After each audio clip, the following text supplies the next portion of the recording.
Assalamualaikum warahmatullahi wabarakatuh.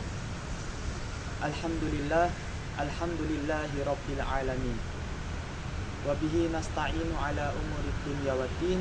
Wassalatu wassalamu ala asrafil anbiya wal mursalin sayyidina wa maulana Muhammadin wa ala alihi wa ashabihi wa man tabi'ahum bi ihsanin ila yaumiddin. Segala puji bagi Allah Subhanahu wa taala yang senantiasa melimpahkan nikmat, senantiasa melimpahkan rahmat, kasih sayangnya kepada kita semua. Salawat serta salam kepada junjungan Nabi kita, beliau yang menjadi suri tauladan bagi kita umatnya, Nabiullah Nabi Muhammad sallallahu alaihi wasallam. Hadirin yang dirahmati Allah Subhanahu wa taala, tentunya kita tidak asing dengan salah satu peristiwa yang bernama Nuzulul Quran. Nuzulul Quran merupakan peristiwa di mana diturunkannya wahyu pertama berupa Al-Quran, yaitu Quran surat Al-Alaq ayat 1-5 yang diturunkan oleh Allah Subhanahu wa taala kepada baginda Nabi Muhammad sallallahu alaihi wasallam melalui perantara malaikat Jibril ketika Rasulullah SAW berada di Gua Hira. Peristiwa ini tentunya bukan hanya sekedar menjadi sejarah saja, tetapi ini menjadi awal dari perubahan besar. Kenapa? Karena ini menjadi titik awal pula diturunkannya wahyu berupa Al-Quran yang kelak menjadi cahaya petunjuk bagi umat manusia. Allah Subhanahu wa taala berfirman, "Syahrul Ramadan alladzi unzila fihi al-Qur'anu hudal linnas." Bulan Ramadan adalah bulan diturunkannya yang di dalamnya diturunkan Al-Qur'an yang menjadi petunjuk bagi manusia. Petunjuk berupa Al-Qur'an sudah semestinya kita jadikan Al-Qur'an yang merupakan petunjuk tadi menjadi pedoman hidup, yang dimana kita tidak hanya menjadikannya bacaan saja, tetapi sebagai bentuk pelajaran, sebagai pelajaran yang dimana kita senantiasa memahami maknanya dan mengamalkan ajarannya dalam kehidupan seharian kita.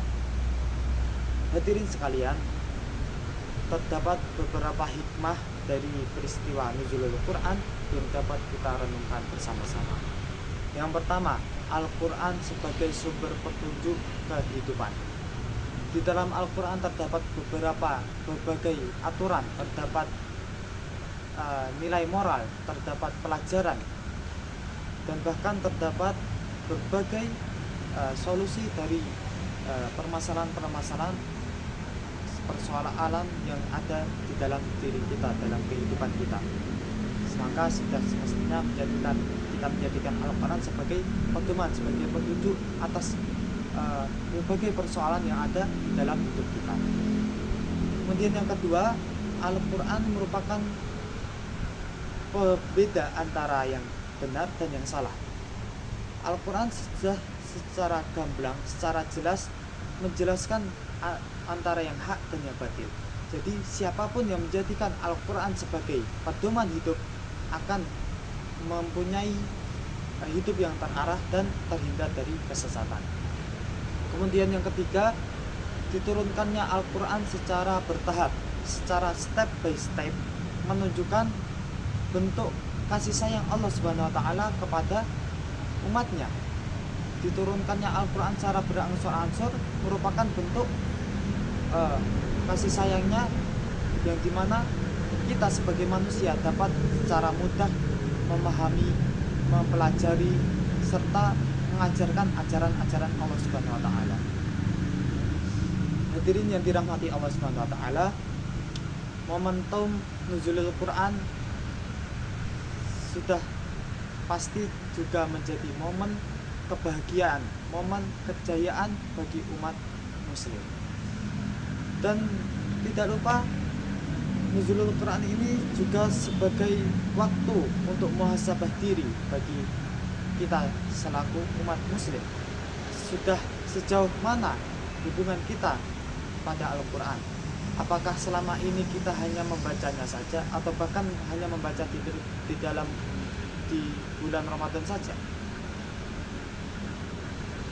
Al-Quran yang dimana menjadi petunjuk, menjadi pedoman kita, sudah semestinya menjadikan Al-Quran ini juga sebagai prinsip hidup, yang dimana prinsip nilai-nilai yang ada di dalam Al-Quran kita amalkan, kita ajarkan kepada orang lain, dan sebagai bentuk jalan dalam kehidupan keseharian kita.